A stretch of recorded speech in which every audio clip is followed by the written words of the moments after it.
Salut à tous, bienvenue à bord sur Willsea. Dans cette vidéo, on poursuit la découverte des Bahamas, endroit si fabuleux, mais endroit dangereux, comme vous allez le découvrir à la fin de la vidéo.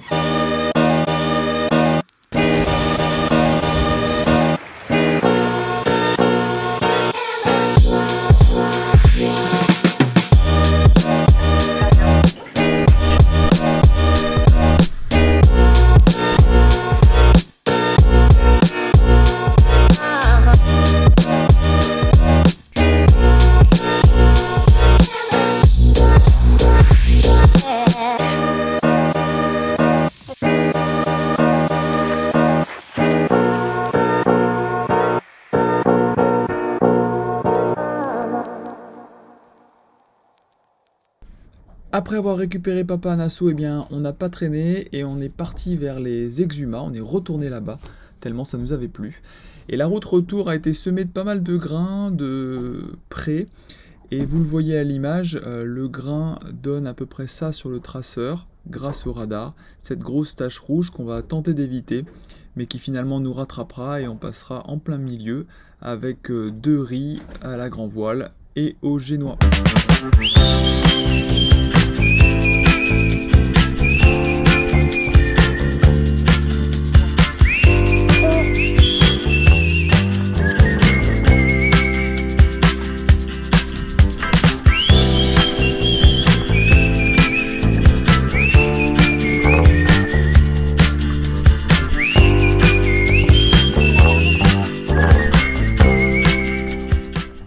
Et ce matin, évidemment, on continue l'entretien un petit peu du bateau. Hein. C'est quand on sait pas quoi faire, on prend une clé. Il y avait un petit moment qu'on avait un des robinets d'un des 3 brûleurs de notre plaque qui était assez dur à tourner. Donc j'ai racheté un robinet il y a quelques semaines de ça. C'est le cousin Hugo qui nous l'avait ramené. Ou le cousin Mathieu, peut-être plutôt. Et puis du coup, ce matin, eh bien, on change ça. Allez, on y va.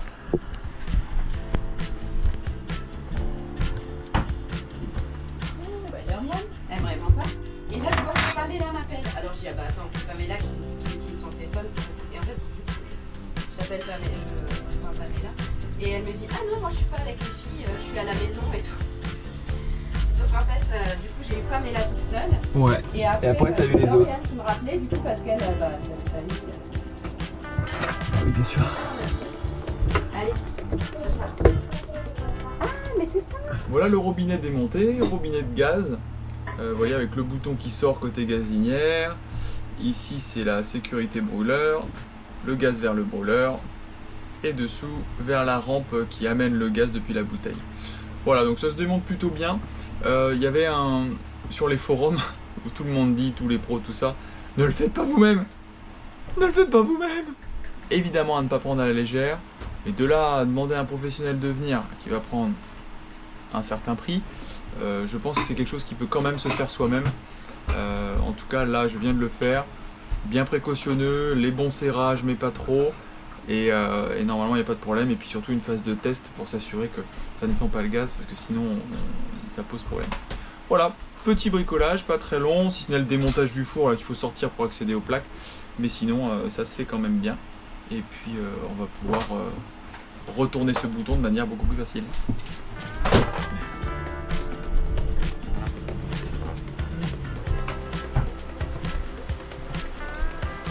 Pendant que certains bossent, il y en a qui sont partis se promener. Alors cette promenade ? Ouais, super.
bien dense depuis ce matin, de l'orage, des grosses gouttes.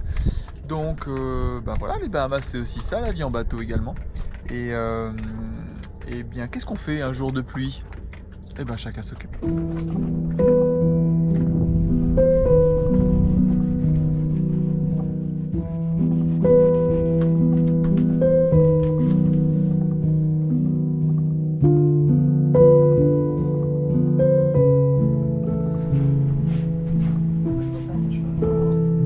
Je recherche des livres pour mettre sur ma liseuse parce que je m'ennuie. Et c'est pas bien de s'ennuyer? Oh arrête, pas ça. Si, c'est bien de s'ennuyer parce que ça... c'est super. Fais-le. Parce que ça fait quoi? Parce que ça fait développer... Ça rallonge la vie. Ça rallonge la Ça vie. fait développer l'imagination des enfants, voilà. Créativité. La créativité. Et en plus, ça allonge la durée de vie. Ça allonge la durée de vie, ouais. Papy Jacques. Et Papy Jacques, en durée de vie, s'y connaît.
Alors c'est bien les Bahamas, papa? C'est comme la Bretagne. Bon ben voilà, on est à quitter Long Kai, qui est situé au sud d'Iborn Kai. On est toujours avec papa à bord et puis vous avez vu qu'on a pas mal exploré le coin. Donc là ce matin, ce qui nous a décidé à partir un petit peu plus vite que prévu, c'est, vous voyez derrière moi, hein, cette espèce d'énorme cunimbe là, qui tonne et qui gronde et qui remonte sur nous. Je pense que c'est illusoire parce qu'en fait il avance plus vite qu'on avance, parce que nous on est à 4 nœuds 8 avec le courant contraire. Donc mais bon, on était dans un mouillage proche de rocher, j'étais pas à l'aise pour étaler ce grain là. Donc on va bouger et puis on va voir si on trouve un mouillage plus pacifique. Mais je pense qu'on va le prendre bien comme il faut.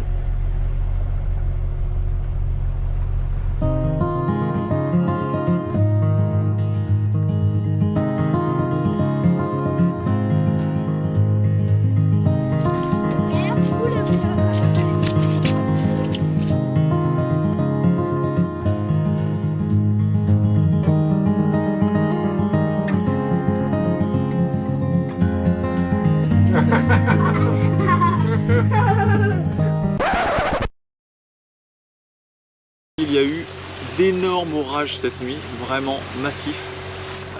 Et donc j'ai eu l'alarme d'encre qui a sonné. Et puis j'entendais le vent qui s'était élevé, hein. Il y avait entre 25 et 35 nœuds de vent. On était logé entre deux îlets en fait. Donc la mer était là, mais c'était raisonnable on va dire, mais le vent était très fort. Et donc en sortant, rapidement après avoir été réveillé par l'alarme, je regarde derrière et en fait on était en train d'être poussé sur l'île à tel point qu'en mettant la lampe sur la côte, moment de frayeur, presque de panique, parce que je vois les jupes qui sont à 3 mètres du bord rocailleux de l'île. Vous le voyez sur les imprimes-écrans du téléphone où j'ai l'alarme encore, c'est passé très près. Ce qui s'est produit en vérité, c'est que le vent a shifté, a tourné de 180 degrés par rapport à ce qu'on a mis, et puis accessoirement qu'il est monté à 30-35 nœuds. J'ai immédiatement démarré les moteurs, mis en avant, et puis a crié pour qu'Elodie monte sur le pont parce qu'elle était au lit, et elle a pu remonter la patte d'oie, remonter l'ancre, et on allait se positionner ailleurs. Je rappelle toujours dans 30 nœuds de vent, dans un endroit où il y avait entre 1 mètre et 2 mètres 50 de fond. Et donc on a pu se retrouver à un endroit, il y avait 2 autres bateaux, on s'est mis suffisamment loin d'eux pour pas les embêter, mais pas trop loin pour pas sortir de la protection des 2 îlets. On a remis 50 mètres de chaîne et la fin de la nuit s'est déroulée comme ça. Et de toute façon l'orage est passé, mais il a mis un petit moment à passer parce qu'il était très gros. Voilà, et pour cette aventure dont on se remet doucement aujourd'hui, vraiment une énorme frayeur. Ça fait toujours beaucoup réfléchir, beaucoup se remettre en question. Et puis j'imagine qu'on apprend comme ça, cette fois, sans dommage.